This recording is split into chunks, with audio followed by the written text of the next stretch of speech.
లేదండి, దీని వెనకాల ఏ ప్లాను లేదు. కేవలం శ్రావ్యని ఇంటికి తీసుకురావాలని మాత్రమే నా ఉద్దేశం. బారసాలలో శ్రావ్య ఉండాలన్నదే అందరి కోరిక, నా కోరిక. నువ్వు శ్రావ్యను తీసుకొస్తే నాకెలాంటి అభ్యంతరం లేదు. కానీ దాన్ని అడ్డు పెట్టుకుని ఈ ఇంట్లో తిష్ట వేయాలని చూస్తే మాత్రం చంపేస్తాను. గుర్తుంది కదా, బారసాల అయిపోగానే బిడ్డని ఈ ఇంటిని వదిలి తక్షణమే వెళ్ళిపోవాలి. మాటిచ్చావు. ఎట్టి పరిస్థితుల్లో ఆ మాట తప్పనండి. మీరు చెప్పినట్టే చేస్తాను. ప్రతిదానికి చిలకలా పలుకుతూ అన్నీ చేస్తాను అంటూ మాటిస్తున్నావు. తీరా ఆ రోజు వెళ్ళను అంటే మాత్రం మెడ పట్టుకుని బయటికి గింటేస్తాను. లేదండి, ఖచ్చితంగా వెళ్ళిపోతాను. అప్పటి వరకు నేను ఇంటి కోడల్ని. శ్రావ్య విషయంలో సుభద్ర గారు చాలా బాధపడుతున్నారు. కూతురు విషయంలో ఆవిడ ఎంత బాధపడుతున్నారో ఒక తల్లిగా అది నేను అర్థం చేసుకోగలను. అందుకే ఎట్టి పరిస్థితుల్లో శ్రావ్యని ఫంక్షన్కి తీసుకొద్దాం అనుకుంటున్నాను. ఇంటి కోడలిగా అది నా బాధ్యత. ఈ ఇంటి కోడలిగా, గౌతమ్ భారీగా, నా మునిమనవిడి తల్లిగా బారసాల వరకే నీకీ బాధ్యతలన్నీ. ఆ తర్వాత నువ్వన్ని బంధాలు తెంచుకుని వెళ్ళిపోవాలి. లేదంటే నాలో మరో రూపాన్ని, మరో కోణాన్ని చూస్తావు.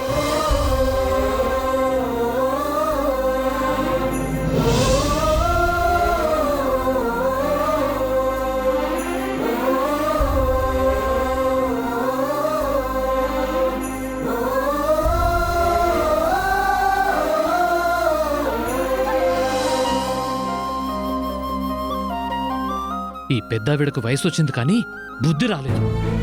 ఒక్క క్షణం కూడా నా మేనకోడల్ని ప్రశాంతంగా ఉండనివ్వదు. ప్రతిరోజు ప్రతి క్షణం బారసాల రోజు వెళ్ళిపోవాలని గుచ్చి గుచ్చి చెప్తోంది.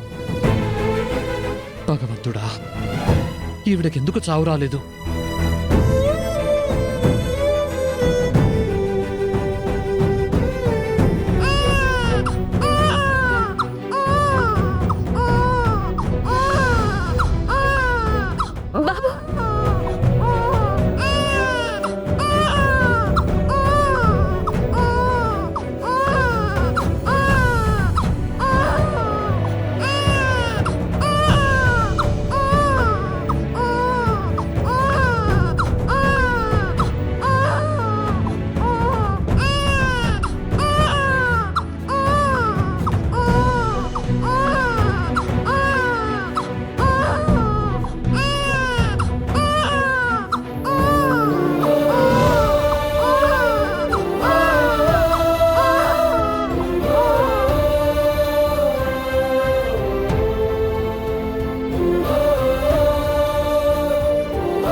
నువ్వు శ్రావ్యను తీసుకొస్తే నాకెలాంటి అభ్యంతరం లేదు. కానీ దాన్ని అడ్డు పెట్టుకుని ఈ ఇంట్లో తిష్ట వేయాలని చూస్తే మాత్రం చంపేస్తాను. గుర్తుంది కదా, బారసాల అయిపోగానే బిడ్డని ఈ ఇంటిని వదిలి తక్షణమే వెళ్ళిపోవాలి. తీరా ఆ రోజు వెళ్ళను అంటే మాత్రం మెడ పట్టుకుని బయటికి గింటేస్తాను.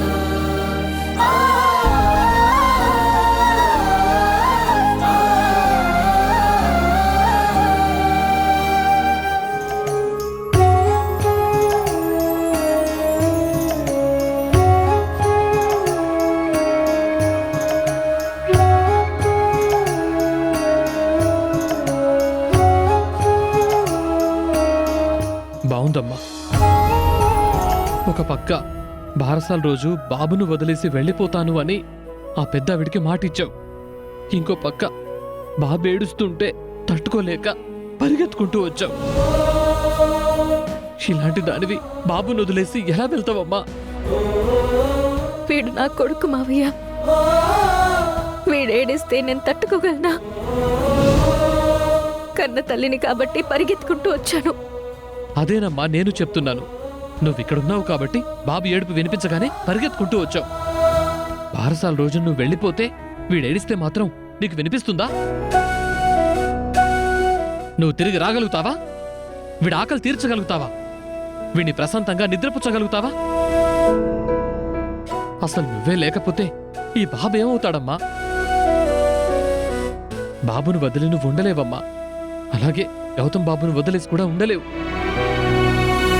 నువ్వు పక్కన లేకపోయేసరికి వీడు చిన్నపిల్లాడు కాబట్టి ఏడిచి నిన్ను పిలుచుకున్నాడు. గౌతమ్ బాబు కూడా అంతేనమ్మా. నువ్వు లేకపోతే కన్నీళ్లు పెట్టుకుంటాడు. నువ్వు దూరం అయితే భరించలేడు. అలాంటి పసిబిడ్డని గౌతమ్ బాబుని వదిలి నువ్వు వెళ్ళలేవమ్మా. వెళ్ళాలి మావయ్య. ఆ పెద్ద ఆవిడ నన్ను ఇక్కడ ఉండనివ్వదు. అందుకేనమ్మా నీకు చెప్తున్నాను. ఈ సమస్యని తల మీద ఉన్నంత వరకు నువ్వేమీ చేయలేవు. ఆ పెద్దావిడ ప్రతిసారి నీ చేతులు కట్టేస్తుంది. ప్రతిరోజు బారసాల రోజు వెళ్ళిపోవాలని గుర్తు చేస్తుంది. అందుకే నీ మనసులో మాట గౌతమ్ బాబుకు చెప్పేయమ్మా. ఆ తర్వాత గౌతమ్ బాబే చూసుకుంటాడు. నేను చెప్పలేను మావయ్య. ఆయన మనసులో నా మీద ఎలాంటి ఉద్దేశం ఉందో తెలుసుకోకుండా నేను తొందరపడలేను. లేదమ్మా, గౌతమ్ బాబు మనసులో కూడా నువ్వున్నావు.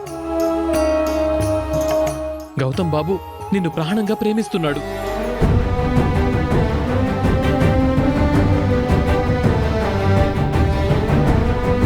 మీరిద్దరూ ఒకరికొకరు చెప్పుకోలేకపోతున్నారు అంతే.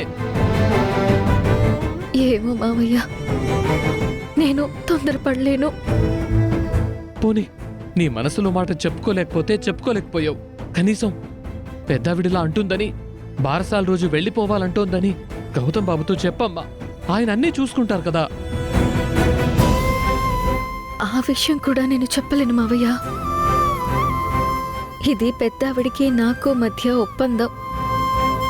దీన్ని గౌతమ్ గారి దగ్గర ఎలా బయట పెట్టను? ఆ పెద్దావిడ అమ్మని నిన్నింటికి తీసుకొచ్చింది గౌతమ్ బాబు కదా. నీ మెళ్ళో తాళి కట్టి తీసుకొచ్చాడు. నిన్ను భార్యం చేసుకున్నాడు. ఈ ఇంటి కోడల్ని చేశాడు. నిన్ను బిడ్డని కంటికి రెప్పలా చూసుకుంటున్నాడు. గౌతమ్ బాబు ఇన్ని చేసినప్పుడు నువ్వు ఈ ఇంటి నుంచి వెళ్ళిపోవాలనుకుంటే గౌతమ్ బాబు పర్మిషన్ ఉండాలి కదమ్మా. బాబుతో చెప్పకుండా నువ్వెలా వెళ్తావు?